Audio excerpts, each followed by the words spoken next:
Alright, welcome back to Phoenix Wright, Ace Attorney.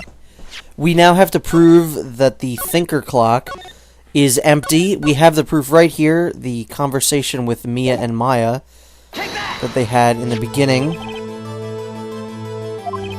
This proves that at least on the day of the murder, it was in fact empty. Probably before that, but all we really need is the day of the murder.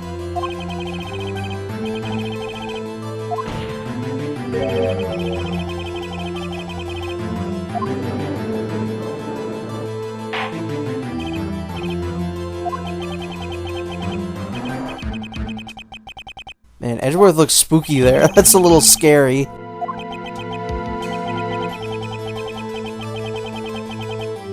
Now that's a recurring joke throughout this this series, because Gumshoe, poor Gumshoe's always getting his salary cut, and he's always up for evaluation. This poor Gumshoe, man. The guy means well.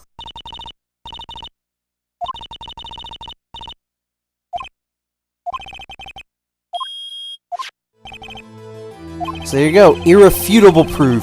The clockwork was gone.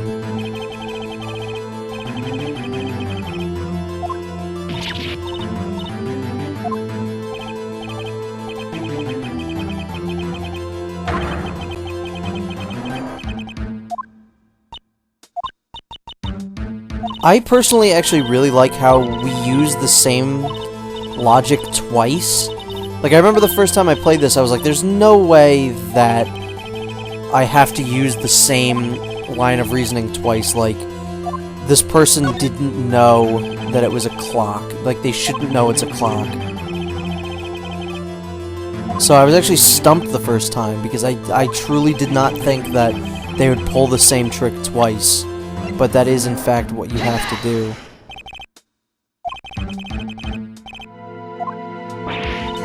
And this is another, I really like this one. Since Larry was the person that made the clock, you know, only two exist. So her excuse of, you know, I saw it in a store is not, in fact, true. I like this line too. Excuses not on sale today? He burned you, May. He burned you.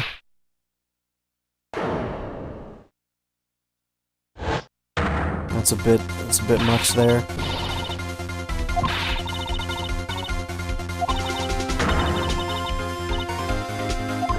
And as I said in the last video, most of the girls in this series use their cuteness to try and distract people from their true nature, and I think we're seeing a bit of that true nature come out right now.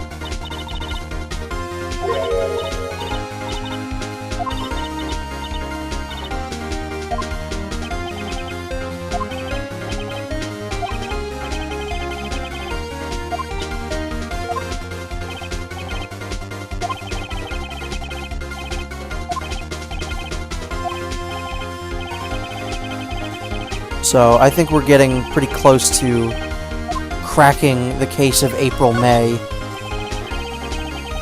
We have evidence that she had a wiretap in her hotel room, so it's not totally out there to assume that she was probably tapping Mia's room. So that is what we are thinking right now as Phoenix Wright. That is what is probably going through his head right now, so we're going to present the wiretap. Because there's really no other way she could have possibly heard that it was a clock. And again, like I said, while we were doing the investigation, I'm fairly certain this would not be admissible in court, because we stole this from her room.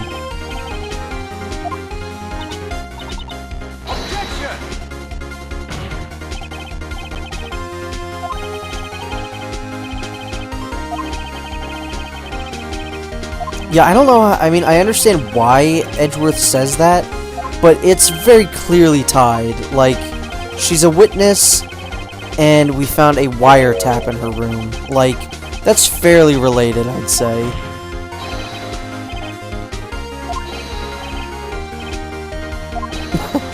I love these, because they're just so overdone, but I think that's supposed to be, you know, I think that's the joke.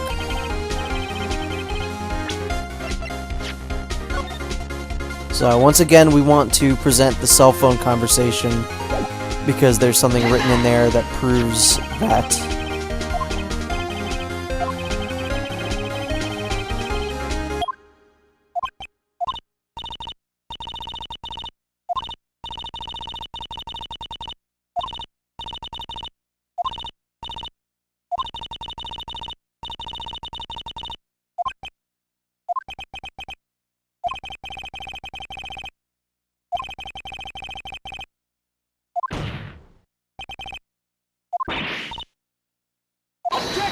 Yeah, don't be scared to use the same piece of evidence more than once.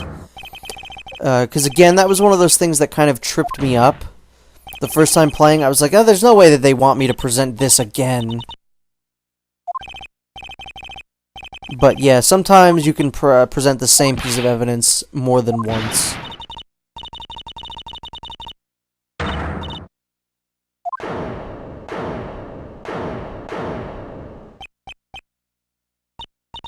I kind of wish they'd shown Edgeworth's reaction, because I'm sure he would have just been standing there normally, which would have been pretty funny.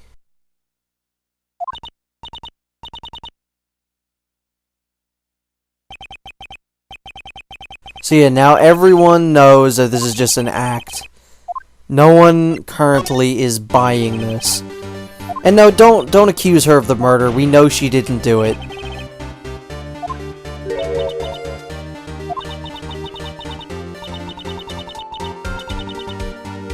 Is it tippity tapping?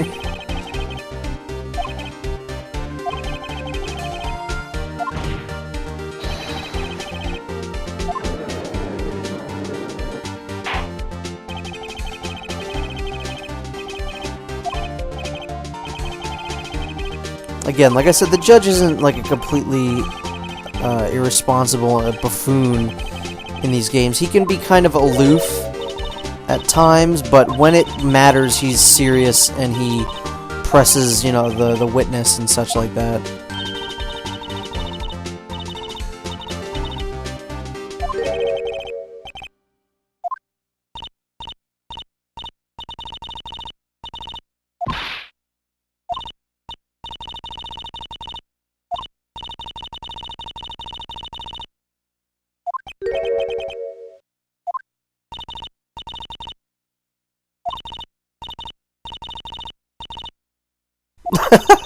Like normal coffee, but cold.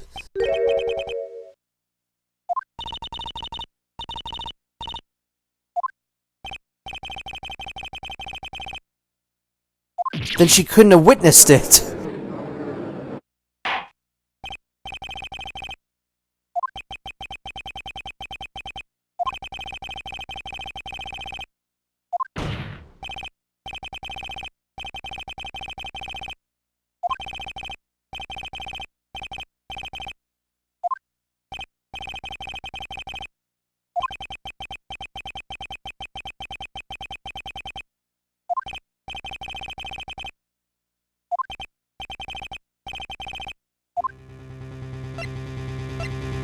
So we're essentially going to just pull an audible here. We're going to call the bellboy as a witness, because I think we've gotten all that we can get from Ms. May here. So we now essentially just have to call a completely new person, and hopefully we can find something new in his testimony. I honestly don't see how you could say that. Again, I understand why he's saying it, because it's his job. But, like, can you really not say how this wiretapping is, like, directly related to the murder? It just so happens that the victim was being wiretapped.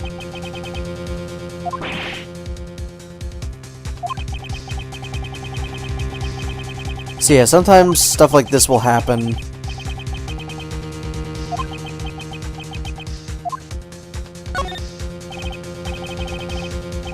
Just accept the condition, because there's really nothing else we can do here.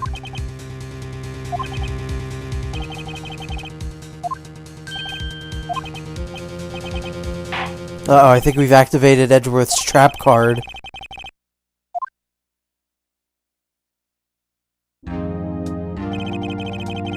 Now, personally, I've always seen Edgeworth as being British. Like, I've always seen him with a British accent, even though we'll learn later on that he was, like, raised in Germany. So he should technically be German, like, he should have, like, a German accent.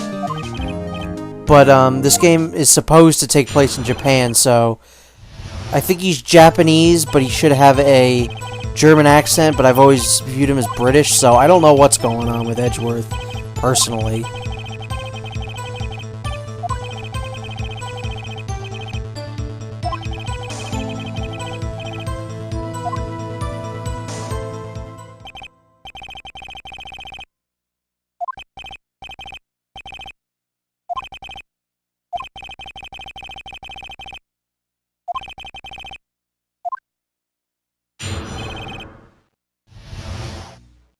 So as Edgeworth said, we essentially just have this one last chance to prove Maya's innocence, really.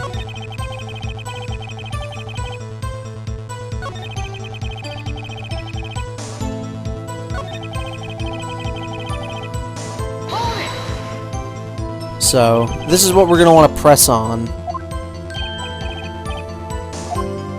Because there's something fishy here. Also, this is pretty great. So very absolutely. That is not what that means.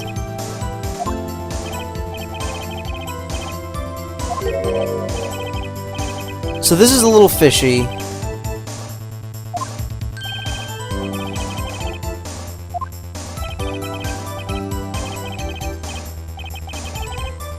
So yeah, she kissed him when he brought her room service. There's really only one reason that she did this, and that's to kind of cause a scene and make him remember her and what time it was and stuff like that.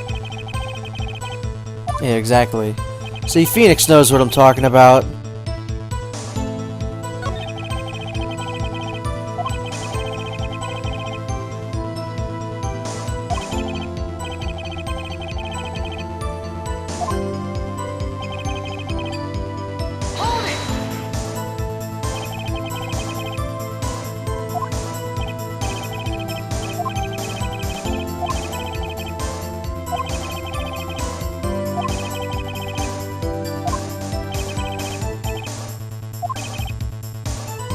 We're gonna get a fairly important bit of information around here.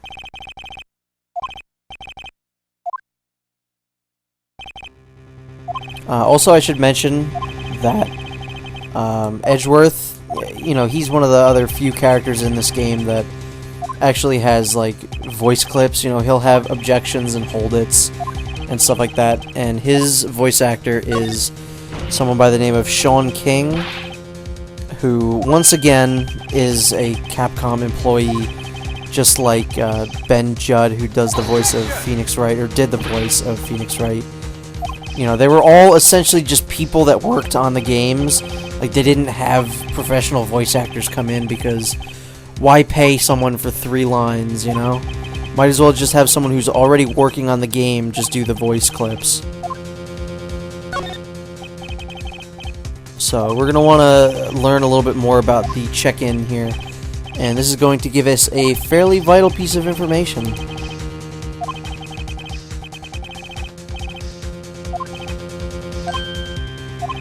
There's something weird there. What do you mean, disappointment?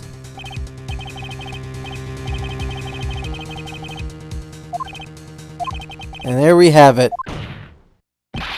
That would insinuate that there was another person with her.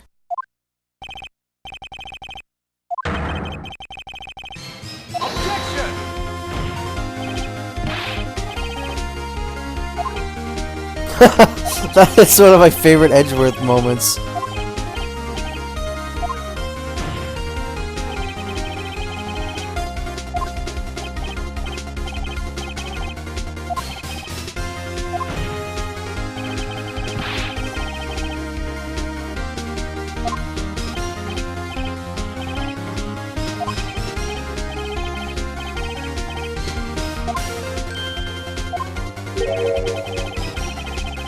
See, people literally say stuff like that, like, hey, Edgeworth said, you know, don't say this don't say that.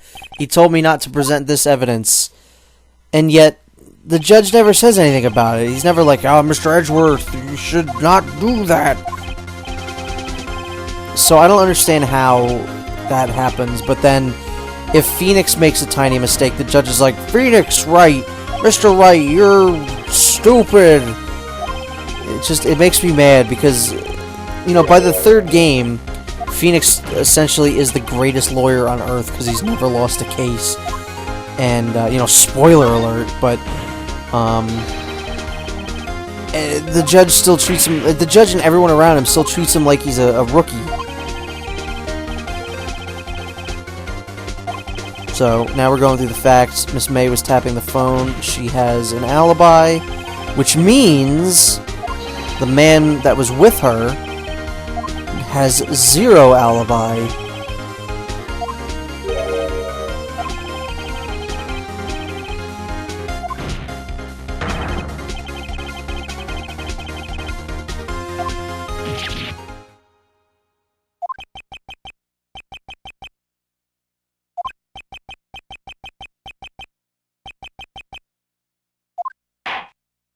Ludicrous is a great word.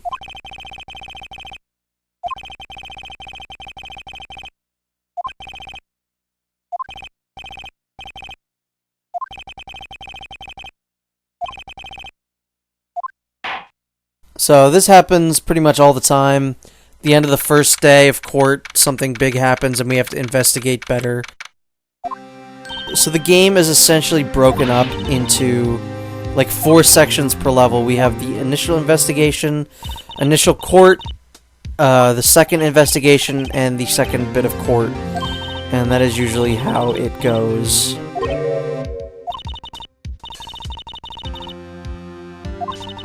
Trembling lips.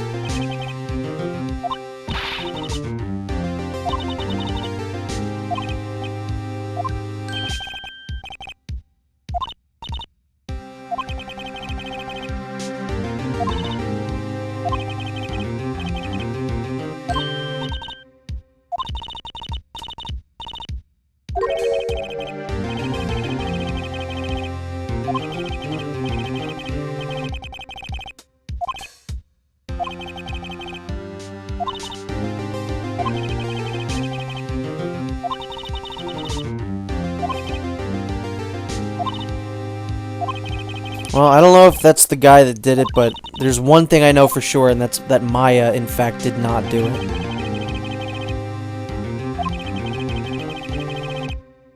That comes in handy. That usually doesn't happen. We usually don't get testimony added to the court record, unless it's, like, really important. So, in this game, there isn't usually a lot of, like, frivolous, just unimportant evidence. Usually everything that you get is important. For the most part.